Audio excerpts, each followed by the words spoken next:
The Grand National Steeplechase is not only one of the most popular annual horse racing events ever, but one of the most famous sporting events in the world. This is the story of the 1967 edition, which included a pile-up, a 100-to-1 upset from a horse nobody wanted to ride, and a horse named Different Class. Welcome to the Luke Alfred Show. I have 30 years of experience on the front lines of sports journalism, covering some of the biggest games in cricket, rugby, the FIFA World Cup, and even the Olympic Games. Come and join me as we learn about some of the greatest sports stories you've never heard. I'm Luke Alfred, and welcome to the show. The story of the Grand National Steeplechase, held this year on Saturday the 13th of April at the Aintree racecourse on Liverpool's outskirts, is buried, although not very deeply buried, in its name. Run for the first time in 1837, the steeplechase reaches far beyond the horse racing fraternity into British culture at large. It transcended its status as a national event years ago and is now truly international on a grand, that's an uppercase G, by the way, scale. This year's event will be watched by hundreds of millions of people around the world, which makes it amongst the largest televised sporting spectacles on earth. While not always aware of the event's deep history, people are at the very least aware of some of the famous horses who have won the handicapped steeplechase. Take the Bay, Red Rum, who suffered throughout his life from an incurable disease of the hoof. Red Rum was nursed by trainer Ginger McCain, who ran him through the dunes and along the beaches of Southport in England. McCain also allowed him to gallop through the seawater shallows, which proved to be therapeutic for Red Rum's painful hooves. In his first Grand National, Red Rum was trailing Crisp, an Australian horse, by 15 lengths over the last jump. In the long gallop to the finish line, Crisp's weight disadvantage of 23 pounds began to tell. He slowed, and Red Rum hared after him, gobbling up the distance between them. Watching the race, it was difficult to decide which horse would reach the finish first, Crisp or Red Rum. It must be Crisp. His lead was too significant. Finally, after the punters had shouted themselves hoarse, and many a rolled-up race day program had been drummed upon a thigh, Red Rum pipped Crisp at the winning post by 3/4 of a length. At one point, Red Rum had been 30 lengths adrift. Crisp's jockey, Richard Pittman, said many years later, quote, "I dream of Crisp running so strongly and jumping so fearlessly, and then the sound of Red Rum's hooves as he got closer and closer towards the end. I felt that I was tied to a railway line with an express train thundering up, unable to jump out of the way." Red Rum's last gasp win against Crisp was in 1973, and he returned the following year to claim victory again in the Grand National, a rare feat. He won the race 3 times in all and finished second twice. He died in 1995. In honor of his bravery and courage, Red Rum is buried near the finishing post on the course itself. The Aintree course, which is just under 7 kilometers, or approximately 4.5 miles long, has been slightly shortened and remeasured in recent years. It contains 16 fences, 14 of which are jumped twice. The Chair, a challenging jump because it is the highest fence on the course, as well as the water feature immediately beyond it, are only jumped once. For the purposes of the Grand National, the Aintree course is lapped twice, meaning 30 fences are jumped in all. The jumps, think here of long hedges, are themselves not only high but wide. They are made out of spruce, brought in from the Lake District, and woven into a plastic mold or structure which is flexible, so as to reduce damage to horse and rider in the case of a mistimed or iffy or even a frightened jump.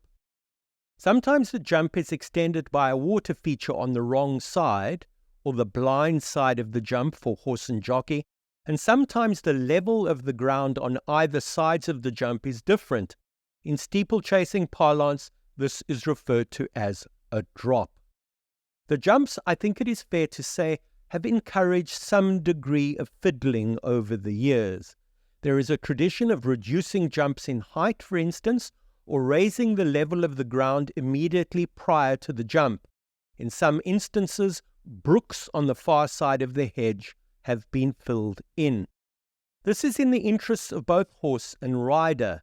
Even with blinkers, jumping a fence when you don't know what's on the other side must be frightening, a leap quite literally of faith. It is also frightening, presumably, having the course run by riderless horses, a frequent event at the Grand National. Such horses have minds of their own. Sometimes they jump as they are meant to, but sometimes they suggest they are about to jump, while deciding at the last minute not to jump, in which case they clog up the riding lanes and prove to be a dangerous nuisance. Most of the jumps have names. Many of them are famous. Take Canal Turn, a sharp left-hander that funnels horse and rider into a bottleneck on the inside, sometimes awkwardly, so they are better placed to take advantage of the turn.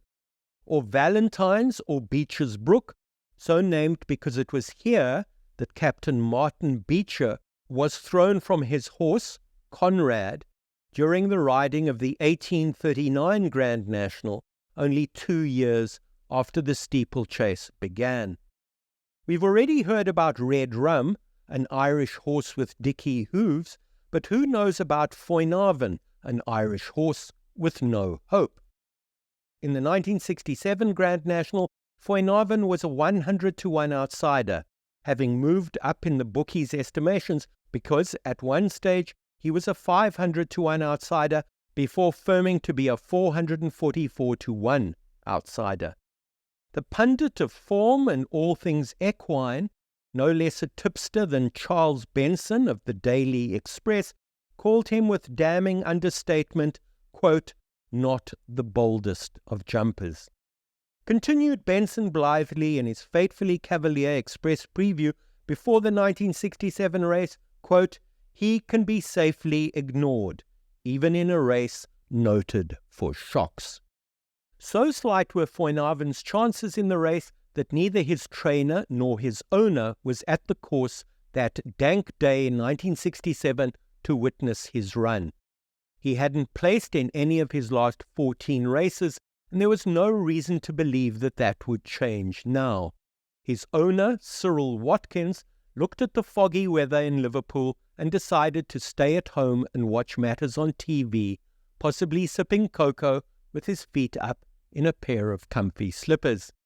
Foinavon's trainer, John Kempton, thought so little of his chances that he preferred to ride a horse called Three Dons at a meeting at the Worcester racetrack.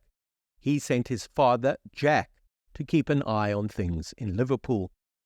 Foinavon wasn't regarded too highly by the jockeys either. 3 had turned down a ride on him prior to the race, but a 26-year-old called John Buckingham, who had never ridden in the Grand National before, decided that there was nothing to lose. Outsider or not, Foinavon was worth the punt. Quote, they asked me, and I mean, said Buckingham in a 2010 interview, I'd have ridden Dick's donkey to be in the Grand National. The 1967 race was glamorous and widely watched. Horse race owners included celebrities, ambassadors, and royalty.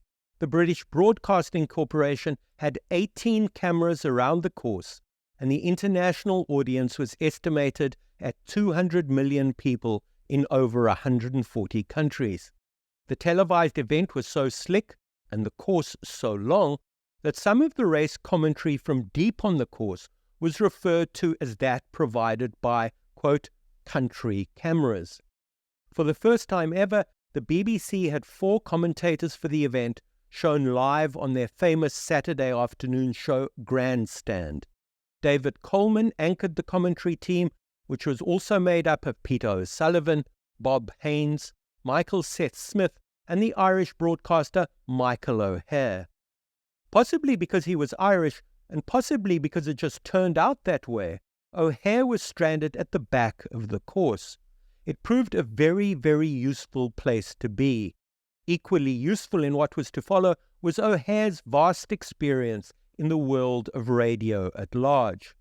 He commentated, for example, on the All-Ireland football final at the Polo Grounds in Manhattan in 1947, pleading for Irish radio not to cut the line when matches ran behind schedule. He was so in demand that he moved beyond the confines of sport. He covered the return of Roger Casement's remains to Ireland, the Irish nationalist Casement having been hanged by the British as a pro-German sympathizer and spy during the First World War. O'Hare also covered John F. Kennedy's trip to Ireland in June 1963, when, amongst other things, Kennedy visited the family's ancestral home. Later that year, he was in Dallas when Kennedy was assassinated. His 5-hour-long narration of the Kennedy funeral earned him widespread respect. It turned him into a household name in Ireland.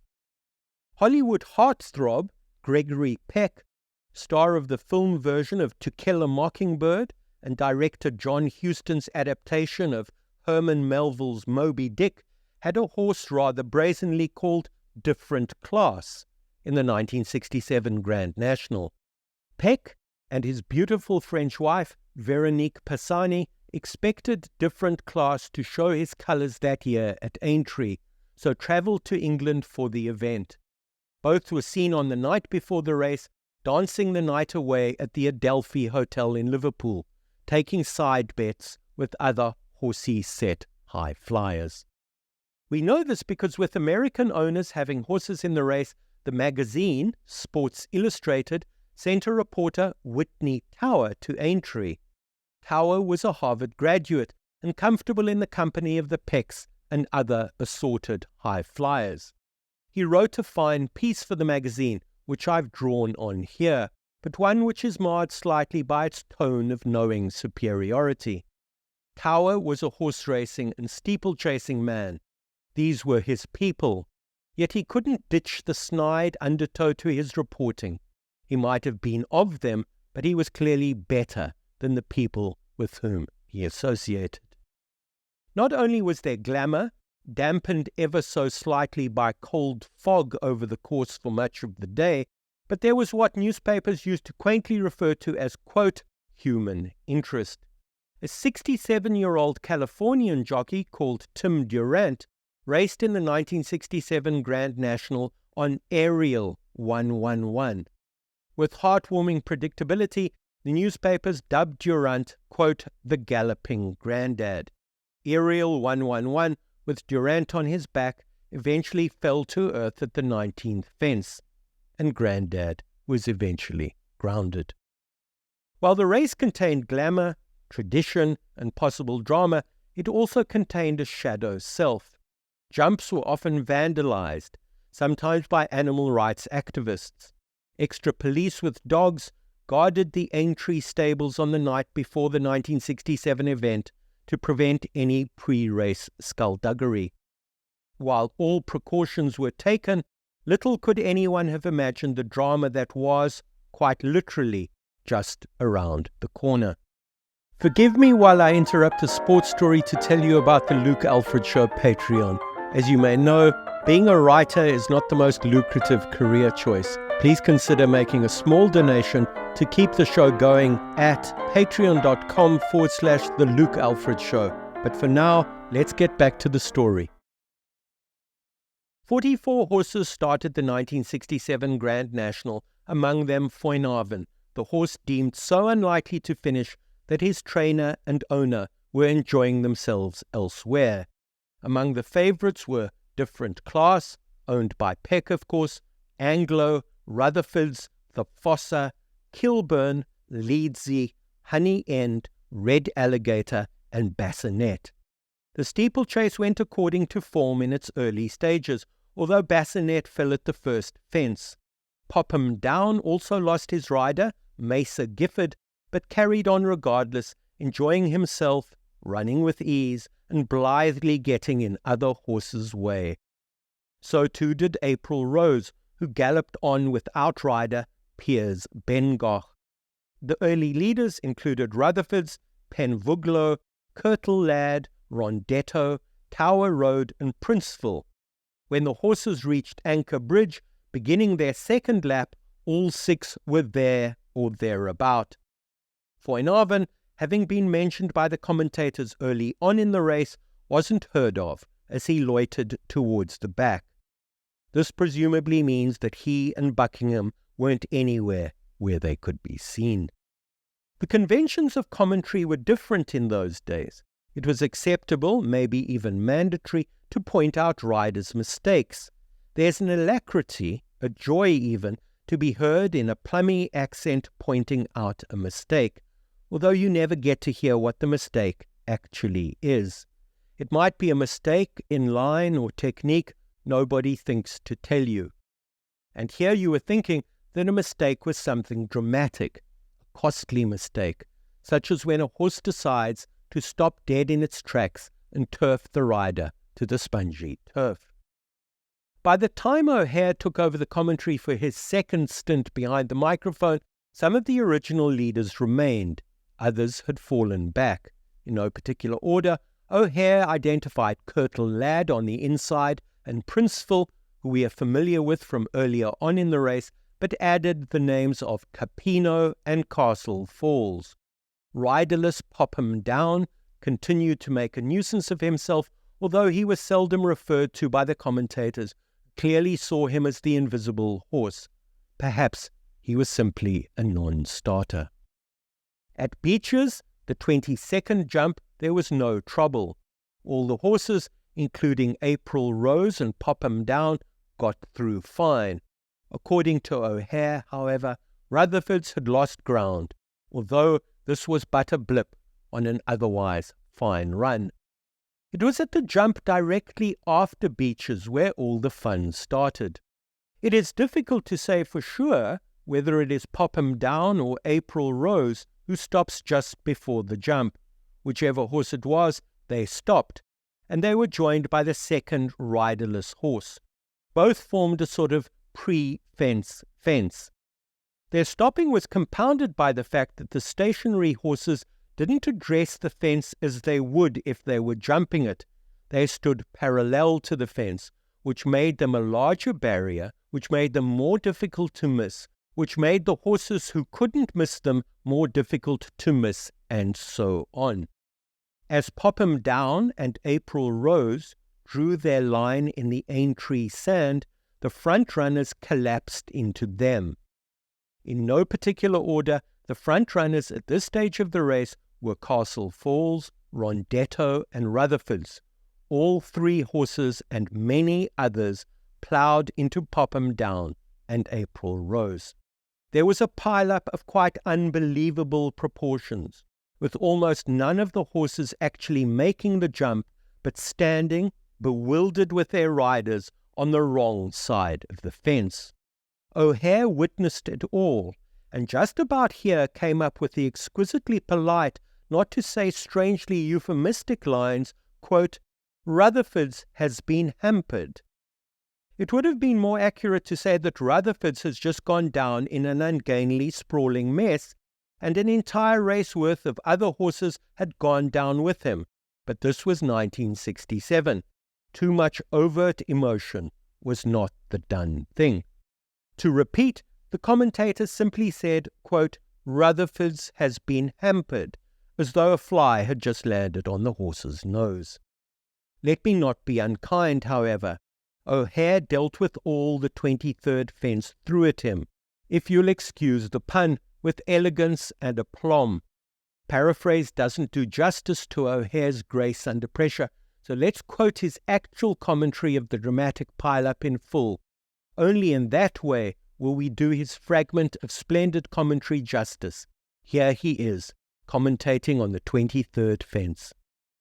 The leader is Castle Falls, with Rutherfords along the inside, and Rutherfords has been hampered, and so has Castle Falls. Rondetto has fallen, Principal has fallen, Norther has fallen, Kirtle Lad has fallen, the Fossa has fallen. There's a right pile up. Leedsy has climbed over the fence and left his jockey there, and now with all this mayhem, Foinavon has gone off on his own. He's about 50, 100 yards in front of everything else.